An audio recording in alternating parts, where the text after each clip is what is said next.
Hello and welcome to another pen video from me, Penultimate Dave. So today I thought I would show you what is classed as some maybe strange or exotic material to use for making pens. And I have here on the tray 5 Viscontis, and some of you that follow me will probably recognise these. These are all, or at least 4 of these here, are Visconti Homo Sapiens. This one is a Visconti Brunelleschi. So there is an odd one out here, and I wonder if you can tell which one it is, but I won't tell you that just yet.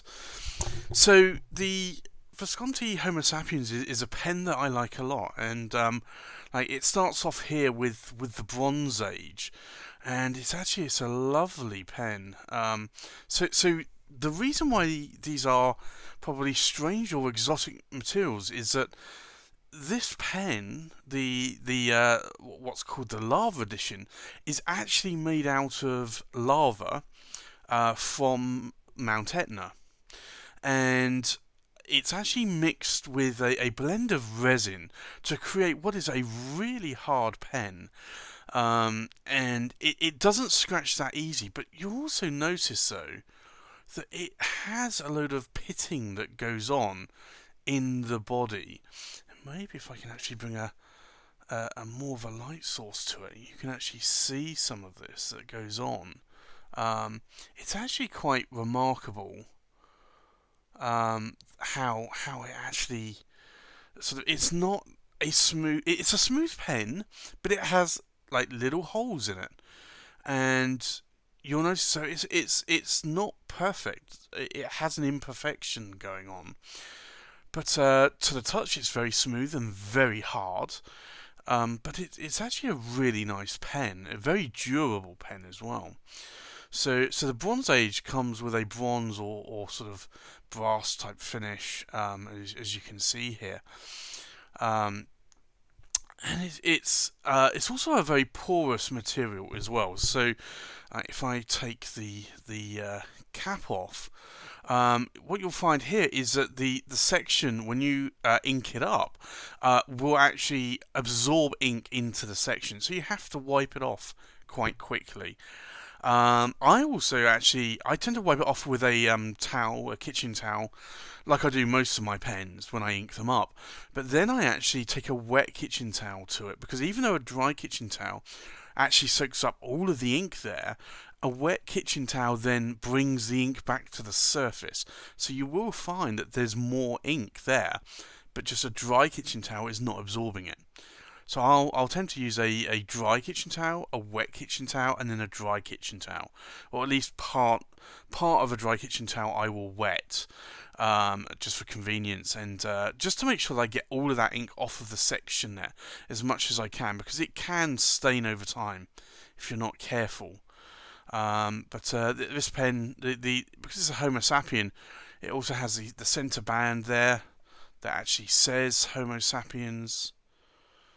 There you go. It also has the hook safe lock system here, so there's no threads, and it's like a latch system. Now this nib is actually a fine nib that I got for this one. This is the original nib actually that I got with the pen, and it's actually quite a springy nib, so I haven't actually changed this one at all. A lot of the time I will sort of swap out my nibs with another nib to actually really bring a more favourite feeling nib to a nice pen, to actually make it my sort of ultimate pen. But with this pen I've actually left it as is, because I do like that bouncy fine nib. That was my first pen, and then I got this Dark Age, and I really wanted a Dark Age. I looked at the Silver Age or the Steel Age version, and although it's nice, I thought I'd really like to have the black coating here. And you can zoom in, and you'll see it uses the same fonts. It's a laser etched bridge clip, but you can see the black Homo sapien ring bands here. Also the Homo Sapiens on the centre band there as well. So you have that. But again, it's made of the same lava resin compound that the Bronze Age is made from, and you can see there, so the pitting that goes on around the pen. So no two pens are actually the same. Some people like that, some people don't like it. It's just one of those things, really. You just have to bear in mind, and the beauty of this is it also comes with a lovely black nib as well. So there you go. So I do like that nib. This is a medium nib that I got on this one, and I do like that. It's a very wet, juicy, wet fire hose of a nib, and those typically are the nibs that I like the most. I guess that's probably one of the reasons why I've continued down the Visconti route, not only because of the design that speaks to me, but also because their nibs tend to be, for the most part, very wet writing nibs. And I don't like a dry writing nib. I can make a dry writing nib a wet nib, but then these are much more wetter than a wet nib, so I tend to like these. So this is the Dark Age version of the Visconti Homo Sapiens Lava. I then, I picked up I think the next one I had was the this one, which is the Elegance. So one thing to bear in mind with all of these is that they're all power vac fillers. They don't have the double reservoir system in, but they are power vac fillers, except for this one. And this one, I'll show you, is the Elegance. So this was, I think, the next one that I bought. I bought this and the Brunelleschi very close together. Now, I think the price on the Elegance is a little overpriced for what it is. Now, this is not a lava pen, so as I mentioned, sort of the odd one out on the sort of exotic materials, this is just a resin. And it's a black, shiny resin. It's a nice looking pen though. It has the Homo Sapiens rings on it, has the centre band there as well. And you can see there it says Homo Sapiens. And this comes again with a very juicy medium nib and number 6 size nib. But I'll show you. So the reason why, so this is not a power vac filler, and this has a lot of threads. So I'm gonna unscrew them, and then you'll see it's basically a standard international converter. So Visconti converter, so it has the V's there on the end. But so that is the main difference with this pen over the other pens. You see how long these threads are to try and screw the pen up.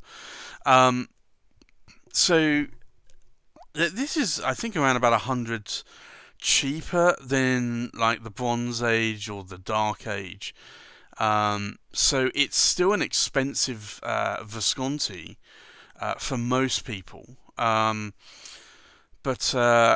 yeah, because it's a cartridge filling pen, it's got the palladium nib on it, but because it's a cartridge converter filling pen, I don't know, I think the MSRP is probably a little overpriced on this one.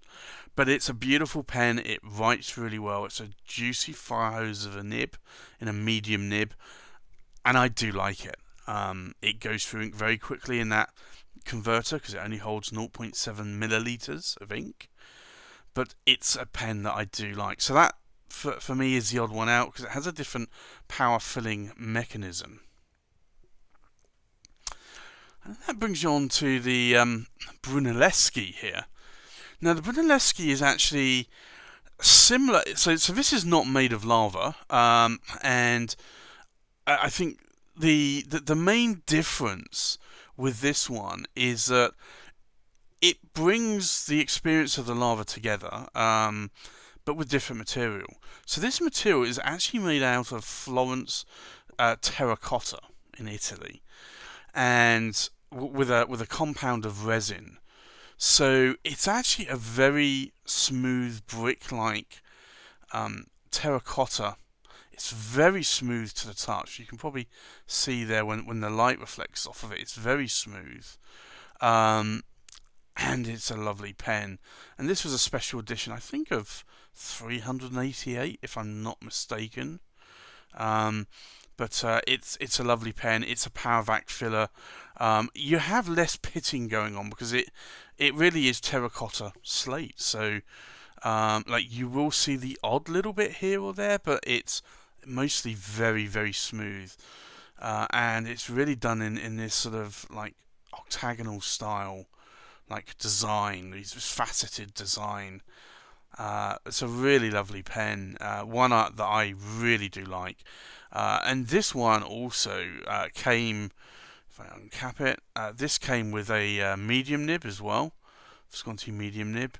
And again, it's a fire hose of a nib. So this is what Visconti have been known for in the past. And so if you like fire hose nibs, literally are so wet they like. When I say fire hose, I really do mean fire hose.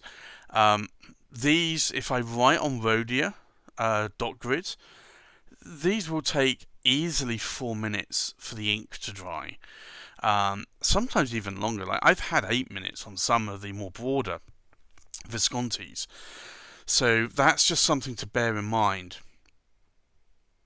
So these really, really are fire hose nibs. Sometimes you get nibs that are a little bit drier. Like this one out of the box was a little bit more on the dry side, and I did frost the tines a lot on the palladium nib to increase the wet flow, because the ink flow, because I really wanted to have a fire hose of a nib, and it now is a fire hose. It really is nice. So again, this is another Visconti. It might be quite plain looking, but I do like it. It's compared to some of the other Viscontis I own that are more, I guess some people would say maybe more bling. But this one really, really is nice. So there you go, really. So these are more sort of like exotic, I would call exotic materials from Visconti that you don't normally see in a pen. Like how many other manufacturers can you say have made a pen from lava? Like I cannot recall anyone. Like maybe there is, but I cannot recall anyone that has made a pen from lava. And maybe not even terracotta tile. Like that is quite unique. So Visconti have always pushed the boundaries in terms of the material they use, and I think they pull it off very well. I think the one other thing to mention also, which I haven't really shown properly yet, is this one. And this is basically a Bronze Age, so it's the same as this one, but it's actually a Bronze Age Marzi, and this is airbrush painted by an artist called Claudio Marzi, and he paints with a very minute sort of airbrush.